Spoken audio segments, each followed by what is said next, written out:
Trevor Dobney has driven all the way from Essex to deliver his 1957 Ford 100E Escort estate. Lovely. Left about 6:30 this morning. I left at 6:30. I stopped for half an hour on the way, stretching my legs. And what's she comfortable at, like 45, 50-ish? Yeah. That's about it, really. After 50 mile an hour, she starts to scream a bit. Yeah, she would do. 3-speed, I mean, should have had 4, shouldn't they? Yeah, really? exactly. Derek passed his test in one of these when he was working at a butcher's. I can remember it now as though it was yesterday. What a fantastic feeling that night when you first go out on your own. Yeah. And you can go where you like in my little 100E van, stinking of meat. Right? Can we just pop bonnet up? Yeah, there she is, the old 1172. Great little engine, but we all ran them as lads and that, and because we built the living daylights out of them, we soon ruined them. And we used to buy second-hand engines, tenner a piece. Yeah. But about every 2 months or something, we'd ruin one. Lovely condition, nice inside, isn't it? You like it? I do, yeah. Yeah, really nice, yeah.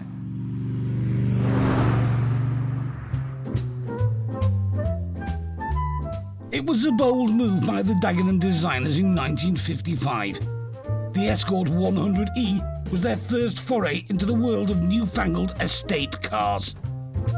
Related to the Prefect and the Anglia, the Escort and its higher spec twin, the Squire, had a whopping 49 cubic feet of room, and its flip-down tailgate was a godsend for the lumbago.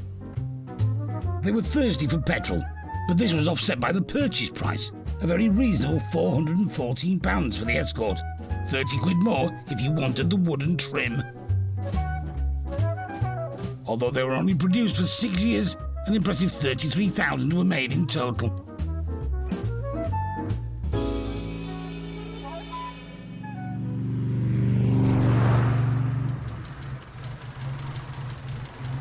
Trevor's example retains some original quirks, like the inlet manifold vacuum-powered windscreen wipers. Now, you see that speed they were doing there? That's fine until you start going up that hill, isn't it? Yeah. And then all of a sudden they'll have... When it's under load, that's when they slow down. Yeah, exactly when you need them. It also comes fitted with authentic cross-ply tyres, not for the faint-hearted. Very poor grip in the wet, really, really poor. Quite dangerous, really. You want to go one way and the car wants to go somewhere else. You're consistently fighting with it. A bit like having a bike tyre on a car, isn't it? But lovely bodywork, very rust-free, really nice. I like it ever so much.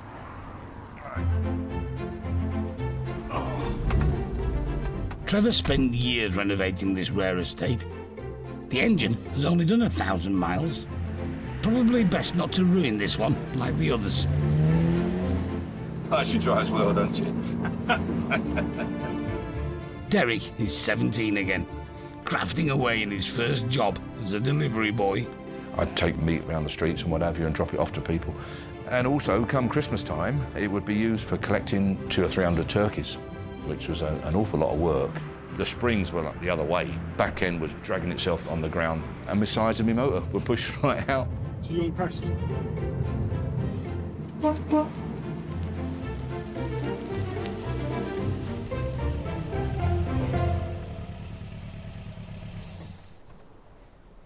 Derek likes it, and he's loving the optional extras.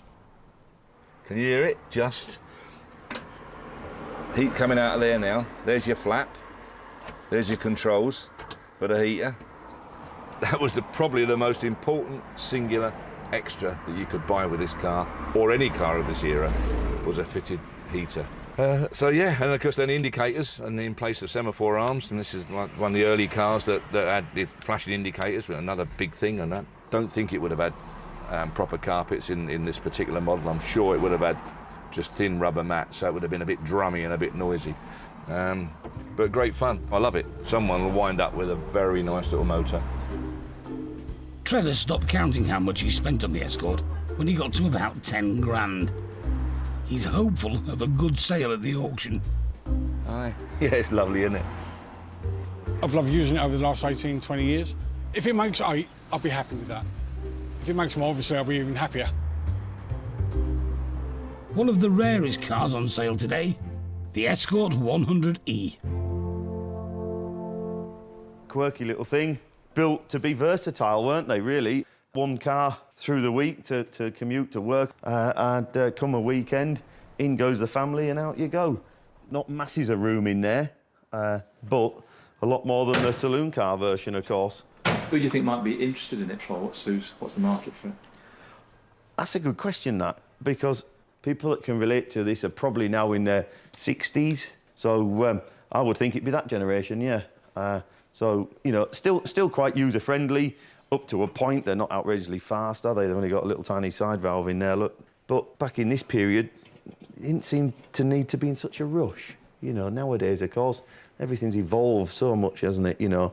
And the same capacity, same CC engine as that now is producing 4 times the amount of power that little thing there is producing. So, yeah, you don't want to be in a rush in it. But it's a lovely little thing, isn't it? In lovely order. I don't think there'll be a bun fight, but having said that, I don't think you could go out this afternoon and look at 10 other ones. Most estate cars aren't there anymore, are they? You know, they were used and abused. So to find one that's in nice order and survived is quite a thing. 212, 1957, the Ford 100E estate car. Where are we going to be? At £6,000 and 250 and 500 and 750 and 7,000 will at £7,000 at £7,000 bid 250 at 7,250 75 7,750 with me, Will, at 7,750 then. Are we all finished then? 7,750. A few days later, John and Jackie Buckley arrive from Prestatyn. John has bought the Escort as a surprise present. Oh my God, how cute is that? Oh, I love it.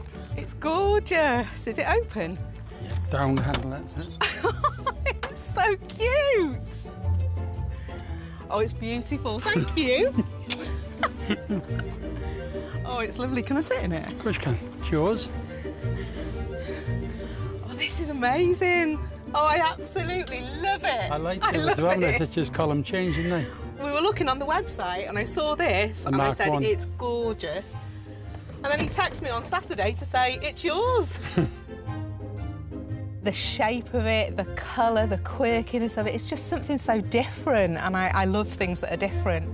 Jackie works alongside midwives in maternity support. The girls are so excited in work because I've taken the day off to come and collect it today, and they can't wait. They said, are you going to bring it to work? And I said, if I can drive it, I will bring it to work tomorrow, but they can't wait to see it.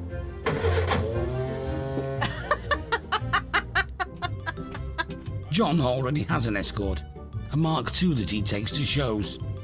They're very much a Ford family.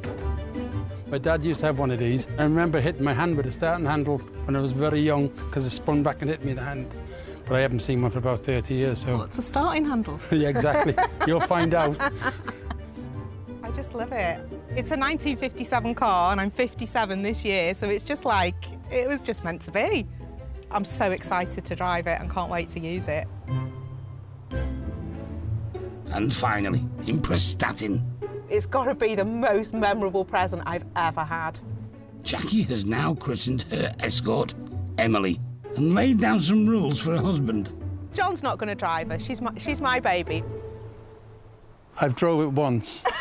I'm mostly a passenger now, which I quite enjoyed, really, because nice to see Jackie chilled out. When you open the door and you sit in her, she's just got her own unique smell, and I love it. I wouldn't touch the interior. She is what she is, and I just like the original features of her. She's, you know, she's been restored beautifully, but, you know, she's kept the character, so she's not going to be changed. However, getting the best out of her new 65-year-old friend requires patience. So it's a little bit like being in a boat. She's a little bit wibbly-wobbly. She needs lots of control. Obviously, there's no power steering. I've got muscles on my arms now that I possibly didn't have before. You have to sort of judge your distance of when you're needing to brake and give yourself plenty of time. It's got a synchromesh gearbox in it, so it takes a little bit of getting used to.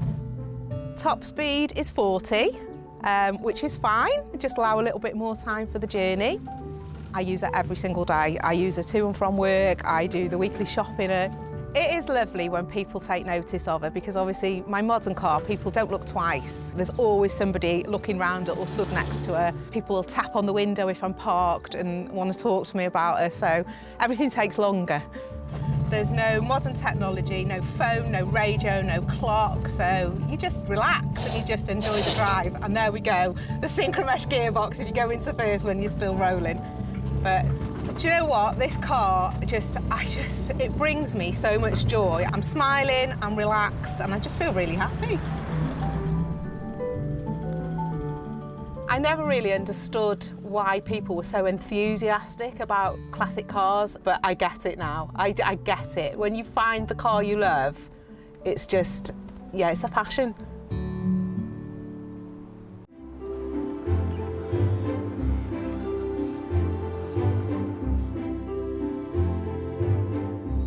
So here we are, Morgan +4, one of only 4 known to exist now.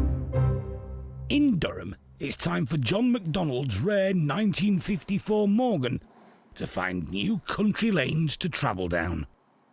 It's a coupe model, and most of them were stripped down and had touring coach work put on. And as far as I'm aware, there are only 3 that are actually capable of running. It's very rare.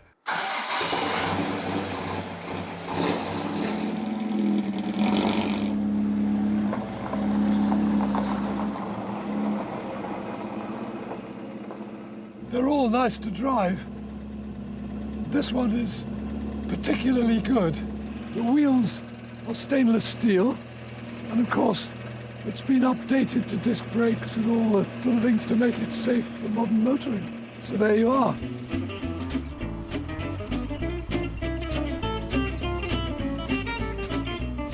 They're also beautifully balanced. They're superbly designed to do the job as a sports car. I fell in love with them from a very early age.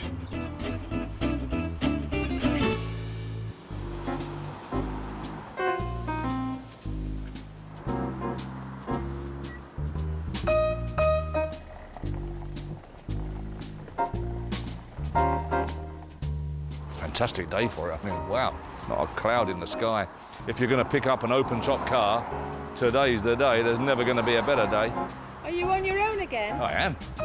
Derek's arrived in Durham to load up the rare 54 Morgan Coupe. But owner John McDonald has hidden treasure. Lagonda Rapier, little twin-cam engine. Rather a nice piece of equipment, this. Built on what chassis? Rapier. It's about a 2-litre. Love the colour. Indigo blue. They're old air scoops on the front, aren't they? Sounds well. Great, isn't it? John and his wife Jennifer's +4 Coupe was rare to start with. Now it's one of only 4 left. And the other thing we've just been discussing is the number plate, because we're very fond of that number plate. We know it's worth quite a lot. We just say number plate does not go with the car. The family is hoping for around 35 grand for the Morgan. I'm worried. I personally think the car's worth 35,000 quid, and I stand by what I said.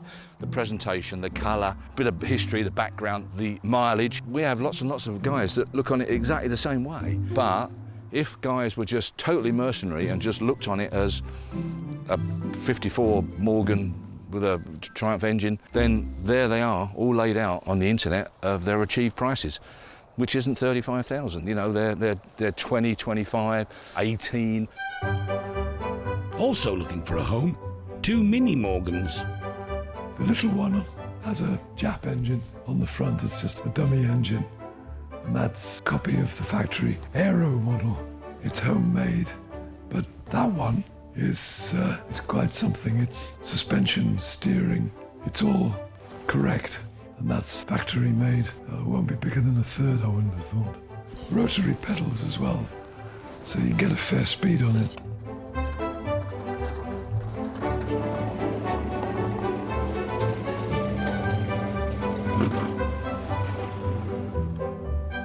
Still can't quite make my mind up where I'm going to put them, but I think I'll probably have one on the back of the trailer, one on the front, I think. Good to see you. And yeah, take care. I'll keep you informed.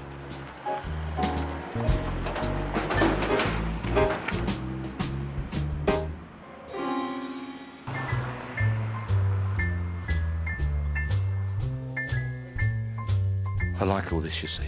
Proper door, proper side screen surround, proper window.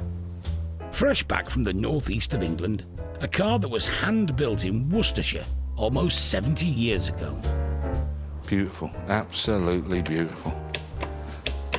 Stick it there. Look at that. Beautiful, beautiful bit of kit. Look at that. John McDonald's Morgan Plus 4 Coupe in indigo blue has got Derek in a state of bliss for a brand that he's not normally keen on. This car, just something else. I just love it to bits. Look at that. Look how beautiful that is now. Look at the finish on the bulkhead and such like. I mean, what a car. TR4 engine, bags of power, little touches, look. Just lovely, isn't it? I do like it, yeah. And I don't like Morgans. I mean, that finish underneath that bonnet is as good as an awful lot of cars come here that have just been painted. It's really, really nice. Now, who can't fail to be impressed with that? If you're not impressed with that, there's something wrong with you you want looking at. Look at this. Just a silly little touch, but it means so much and it says so much. And look, another one, spare plugs. In my opinion, it's going to be bought by not a Morgan man. This is too good, too expensive for a Morgan man. It's going to be bought by an enthusiast that's got just about everything else. And he doesn't really want a Morgan. He's had no intention of buying a Morgan until he sees this. I know, in real terms, this car's worth 35 grand all day long. Because 25 grand buys you a fairly normal average Morgan with side screens flapping about and all the rest of it. Not built like this. This is a proper car. Take that badge off of there, put Bentley on there, we're talking about 85,000 quid. 54 Morgan Plus 4 Coupe. Now this is an absolute stunning car. Beautiful condition, superbly restored. I think it probably is the star of the show. It is absolutely amazing car. Start me then. Whereabouts? 20, 22, 4, 6, 26, 26, 27, 27, 28, 28,000, 28, 29,000 pounds. Absolute steal. This really will be the bargain of the day, and we ain't finished the day yet. Third and last time, 29,000 pounds. Derek's spot on. At 29,000, it's a cracking bargain. A few days later, the Morgan is heading for a new life in the East Midlands. If it can get past a field of admirers. If I was walking down the street and it was nothing to do with me, I'd stop and look all around it. Jim Edwards will have plenty more chance to look at it. He's heading for his garage. I've never had a Morgan in my life, and I mean, I like classic cars, I've had a few. Never been interested in Morgans, but for no reason other than I never came across them. But when I saw this one, and considering it's 1954, the quality and the way it's put together inside, it's more akin to an Elvis, something of that sort of quality. It's fantastic. If it drives half as well as it looks, I'll be happy.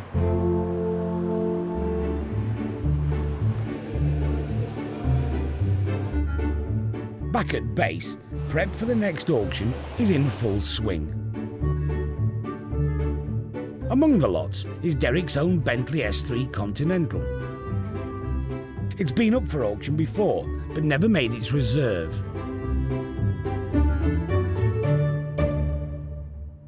A nice one now, I mean, and a really nice one, will do 130, 140,000 quid. They're quite a lot of money. And we keep getting up towards like 60, I think, 55, 60. And it's just not enough.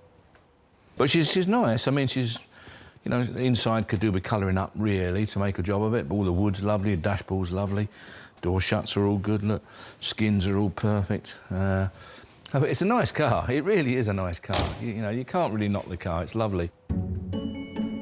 The fact of the matter is, the right man doesn't come across it. That's all it boils down to. You know, when the right man does, it'll sell just like that.